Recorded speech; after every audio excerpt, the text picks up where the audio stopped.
you see the truth behind the lies. You long to break free. Welcome, my digital friend. You have come to the collective channel to free your mind. Are you ready to exit the matrix? Yeah.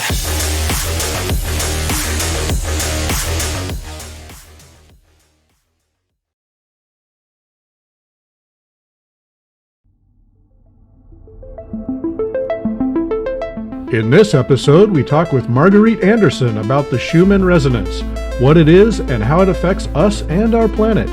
Marguerite operates the Facebook page Schumann Resonance Updates with Marguerite. Joining us today is our Twisted Universe host, Christy, and our illustrious co-host, Bob, from the Facebook page Exit the Matrix.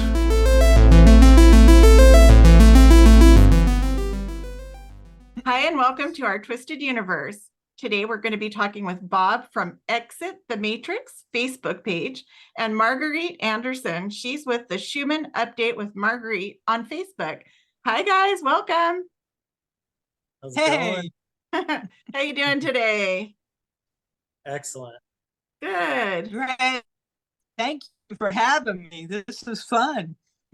We are so excited to speak with you today. You have a really great page, and I've been following you for a while, and I thought our viewers would really enjoy getting to hear a little bit about what you're doing and what your page is about and the Schumann Resonance.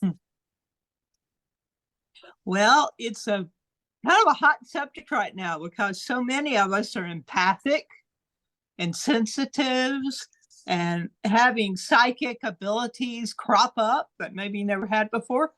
And there's a depth parallel in the way that we're feeling, what we're picking up on, and everything related directly to what's happening on the Schumann resonances.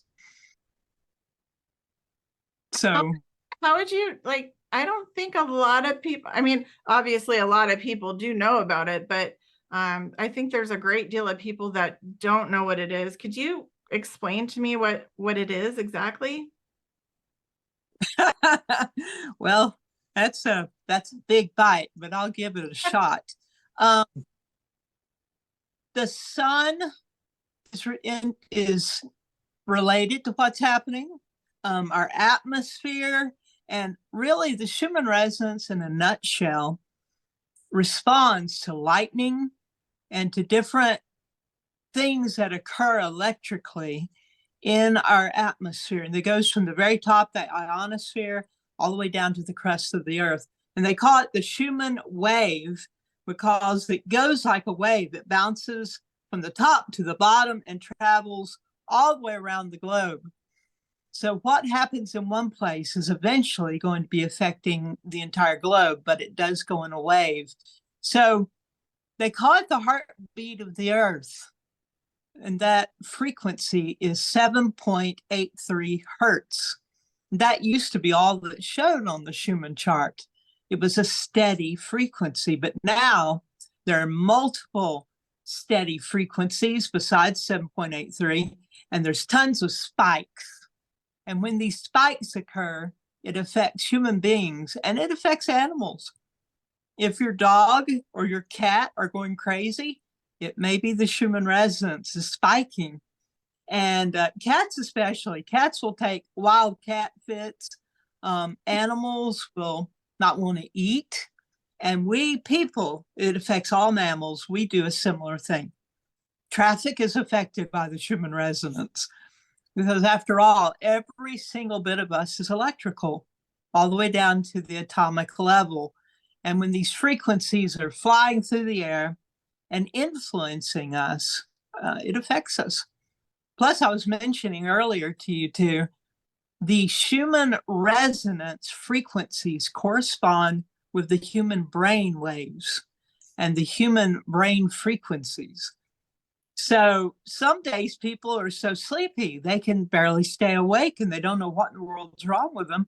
Well, it may be because the main spiking or energy that's showing on the Schumann will be in the delta range, which is, normally occurring in deep dreamless sleep. I'm looking at my chart, so you feel drowsy. Then theta is also at the first stage of sleep and during meditation, and it makes you drowsy. This is the lower frequencies which are hit a lot on the Schumann resonance. And then it can spike all the way up to high beta and gamma, which is where both sides of the brain are working at the same time in a heightened, super fast motion. And this is where aha moments happen and inventions come to people. And it's an astounding place, but it can make some people feel anxious. But it's called expanded consciousness and insight, is on the gamma frequency. And all this occurs on the Schumann resonance. And you can tell when the Schumann is frequent, when the Schumann frequencies are spiking by traffic, the way people are driving. What are they doing? Well, if it's in a sort of an intense agitated state on the Schumann, it's hitting those brain waves like, beta, and in high beta, which is hyper alert, or different things it can do. It can make people irritated. People can have headaches. There's a whole list of what they call ascension symptoms. I call them Schumann symptoms. And so even people who are not sensitive experience the effects. They just don't know what's causing it. The day that your friends are snapping at you and you're snapping back, it may have to do with this very thing. Plus, if the frequencies are really spiking, it's causing your brain and your nervous system to have to adjust to be able to work with it. That can be exhausting. And the easiest pathway for the brain to deal with things when it's being pushed or stressed is anger. So that's something we have to watch for. We have to stay in a zone of love and focus on oneness, because this is where it's going. It's increasing and increasing all the time. So I thought it was like the electromagnetic pulse of the earth. Is it, from what you were saying, was it mostly the sun, or is it the earth as well? Oh, well, it's the earth's reaction to that. Everything basically that happens on earth reflects what's happening with the sun. Like right now, we're having a bunch of solar flares. We have had 5 M-class solar flares in the last 3 hours. What is an M class? Normally, solar flares go from A to B, which are very calm, C, which is getting active, M is strong, and X is the highest. Wow. In MX, it can knock out the electrical grid. That's how strong. You'll see aurora borealis breaking in at the poles. Mm-hmm. It does all kinds of things, and it affects us. And so it's a direct reaction to the sun, and the solar flares are when sunspots on the sun are shooting out energy, plasma, and then detritus from the sun gets involved in it. And the protons or the radiation hits us within 30 minutes. And many people can feel that. It feels like a stinging, tingling on the skin, maybe on your scalp. You don't know where that's coming from. And it can be uncomfortable.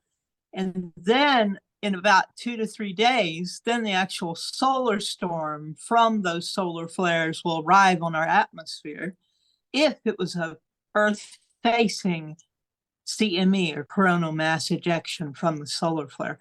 And like I said, we just had 5 M-class strong solar flares in 3 hours.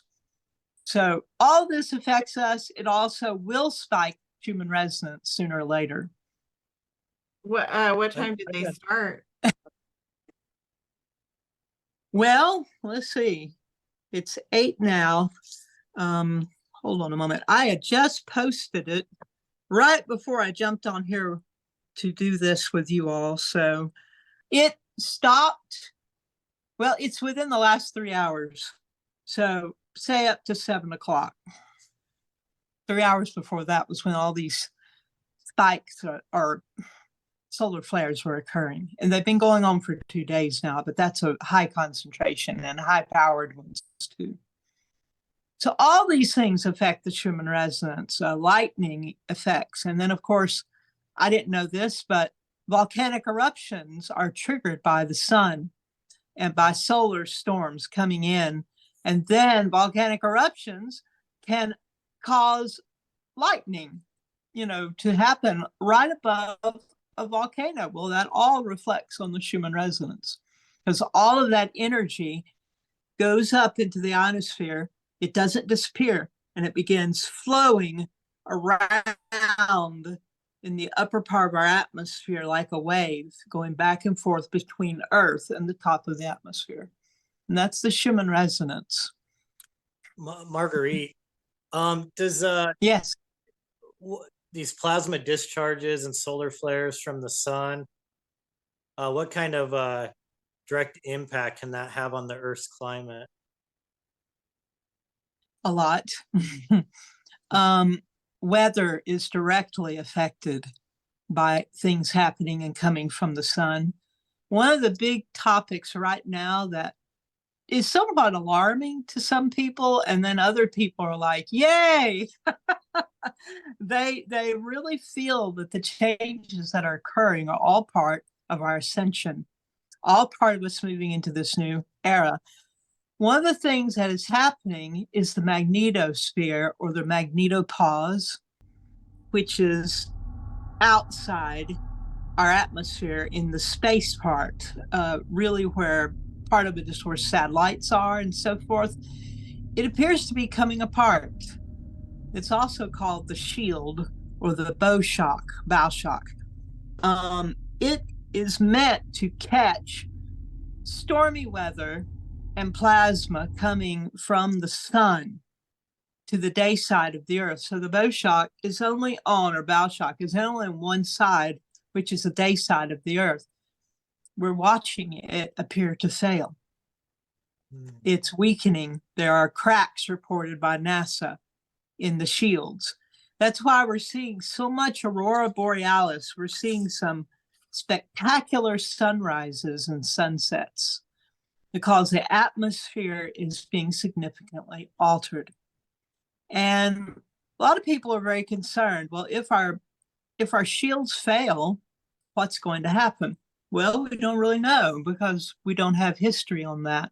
However, one fun thing, and this is not scientific, this is definitely testimonial, and I've experienced it. You can walk out on a clear day with a blue sky. Don't look directly at the sun. Look into a part of the sky that the sun is not in, and just let yourself stare. And just stare and hold your eyes as still as you can. And eventually you will begin to see what looks like silver confetti falling and moving, darting around in the sky, as well as streamers of silvery confetti. This is not just me. I heard other people talking about it. I went out and I did it, and I'm like, oh my word, it's happening. And one of the things people say this is the shields and the veil that covers the Earth, that blocks out us being able to see space and being able to see the brown dwarf stars and the other planets out there that we can't see even with the telescope at night. They will become visible as this continues, if it continues as it appears. So the veil is disappearing. And a lot of people think it will be a good thing for the Earth because we need the energies that are out there to help us move forward and ascend into everything. Other people think that without these things in place, that there'll be great devastation in the Earth.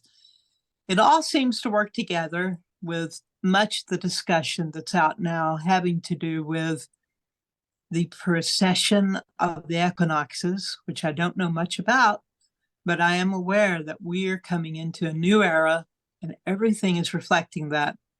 And talking about pole shifts and the magnetic north moving so much. It recently stopped and went backwards and still is continuing. And then I saw Even CNN just every day accepted news announced that they thought that the core of the Earth had possibly stopped rotating. I mean, this is huge. This is huge exponential stuff, and it's happening in our day and right now.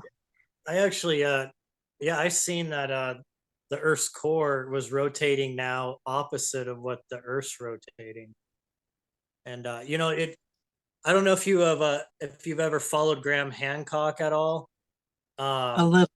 Yeah, he talks about the Younger Dryas and all that, and you know, I know it's been mentioned before that when cycles like this happen, that there can be a complete pole reversal, which Right. is interesting because if you read Revelation in the Bible, it talks about how the sky rolls up like a scroll. That would be like Yes. the pole shifting over. And I Yeah. mean, I'm not trying to scare anybody. I'm just saying it's interesting, definitely, you know. Well, it absolutely is. And now that you brought that up, one of the beliefs that I found, I come from a more conventional, traditional background, but being an artist and being given to experiential, mystical relationship with Creator, God, Source, and I try to use the name so that it isn't closing anyone out. I have often been open to looking outside religious boxes because those are man-made. When I came into the Schumann Resonance experience and started meeting and talking with truthers and space type age people and all the different types of people that are involved in these movements, they talked about the ascension. And they talked about, many believe that as these frequencies and energies rise, there'll be timeline shifts, which it does appear we may be having right now. I actually did a live this morning and yesterday, the day before, showing how the magnetosphere exploded during what looks like a timeline shift. But they believe that during these timeline shifts, we'll go into separate timelines, and on one of them, the Earth may be destroyed. And on another one, the Earth may be blasted with the incredible solar event from the sun, which is being predicted.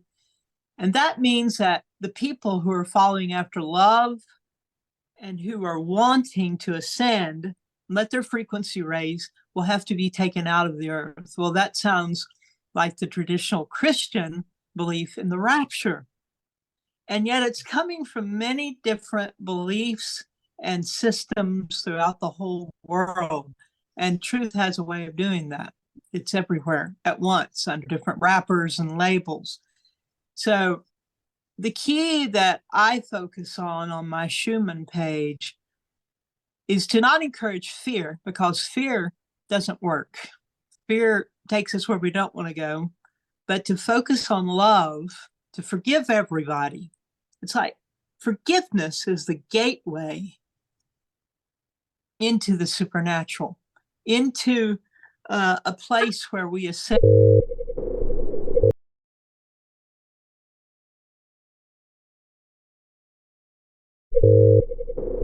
move beyond the limits of gravity and the rules and regulations of what's considered natural. For instance, I saw a man raised from the dead, up close and personal. I've seen tumors disappear the size of my fist in a matter of moments. I've seen this myself and experienced it. But if you are not walking in a place of forgiveness and trying to the best of your ability and asking for help, you rarely visit those places. So to ascend, to become in alignment with the frequencies of love, moving higher and higher in the frequency, when whatever this cataclysmic thing, it may look cataclysmic, it may look like just a solar blast, that to those who have ascended into higher frequencies will just be like a euphoric moment where they move into what might be called New Earth or the new era, or they may go up into a vessel. We really don't know what it looks like but these beliefs are kind of global right now, and they go way back in prophecy and history. That's interesting because what you're talking about sounds very familiar towards the end of Revelation, where it talks about in the twinkling of an eye, everybody will be in their spirit body, like a renewed body. And it also reminds me of what the Hindu Vedas teach. The next Yuga cycle is kind of like the golden age. That the Yeah. 1,000 years golden age in the Bible is very similar to that Yuga cycle. Yeah. So yeah, definitely it's kind of that goes across multiple belief systems, and whether you're looking at it from a religious or a spiritual point of view. Very interesting. Yeah. When you deal with mystics or people who are into the mysteries, who are more into experiencing spiritual things than believing in a system or rules and regulations or the frame structure, we're all very similar, no matter what religious system we may identify with. Like the Sufis, the Sufis in the Muslim tradition, they are just like the so-called Christian mystics. They have the same experiences. They come into a place of euphoria and ecstasy, and they come in touch with what they call the void, and they go through releasing things and being purified. And this is in all the different religions. These same things are there. And so spirituality is different than getting married to a system. Yeah. And it seems that, and right now people are that we don't trust government as a rule. We don't trust structures. We don't trust religious organizations, organized religion. We don't trust much when it comes to large organization. And this all seems to be a part of our evolving or our ascending, is everyone is coming into a place where they either move forward with what's happening or we don't. And the old saying, some of those might get left behind to get to try this all over again. So to be in a place of love, though, is to be free and free of fear. Yeah, totally fascinating. I mean, I agree 100% with you. My page, Exit the Matrix. I mean, I name organized religion as one of the, the pillars of the Matrix, of course, government, and there's, definitely, I think the metaverse and all this push to try to get people to eventually upload their consciousness into computer systems and, run by AI. To me, that's almost like trapping your soul or your consciousness even more. It's almost like there's a part of our society, the controllers, world controllers, whatever you want to call them without going into specifics, but it's almost like they're trying to hold back human consciousness and ascension and trap that consciousness, while the rest of us want to be free of their controls and move on. Yes. Are you familiar with Greg Braden, the geologist? No, I haven't heard. I really enjoy him. He's he's on Gaia a lot. He is on YouTube a lot. He's a geologist, but also a new age type thinker. And I really don't think we can categorize him exactly. But do you know what I'm talking about when I say Greg Braden? Christy, do you know who he is? I don't know. He sounds fascinating. Well, but you're not. He is the head. Yeah. He is the head of an amazing New Thought campus. I won't name everything, but they talked openly about how a lot of what's happening in our governments and everything are directly related to off-world agendas. For them to say that was astounding, because this is a level-headed guy who is a scientist and highly respected. And why I bring this up is talking about the AI and giving over our humanity to being turned into more machine than human. Greg Braden says the so-called junk DNA that is in us is not junk, that it was disconnected during what's called the fall, or where we forgot who we were, or when something was stolen from us. And as we move forward, we need to explore that and see our true potential instead of giving it away, because he says what is not used will dissipate and disappear. So if the body sees that we're using a machine to do what it's meant to do, we will find our biological genius bodies degrading and giving in, and we never will see our true potential as humans. And that's pretty fascinating to me. Yeah. And you were touching on I love talking to you. I don't know if you follow much of the ancient astronaut stuff. But the Anunnaki, that's one of the things that's talked about, is that they actually genetically shortened our lives, and they also they disconnected basically one of our strands of DNA. Instead of a double helix, we're supposed to have a triple helix DNA structure. And that, if you look at like the Old Testament, Book of Enoch, all those old texts, the people lived a lot longer. Even Noah was like 800 and some years old, and then the lifespans of people got shortened, and then it's almost like the intelligence got cut down, the abilities that people had got cut down, and that DNA got there's actually scientific proof that our telomeres were fused together, so there is definite proof that somewhere in the ancient past, human beings were genetically modified, and we were limited, and we lost a lot of our abilities that we had. Mm-hmm. That's one of the things I learned once again from Grant Braden. He talks about how we were fused in where the chromosomes and the genes, they can actually see where the fusion took place and tell you when it happened, and they can see it clearly. And it's just amazing.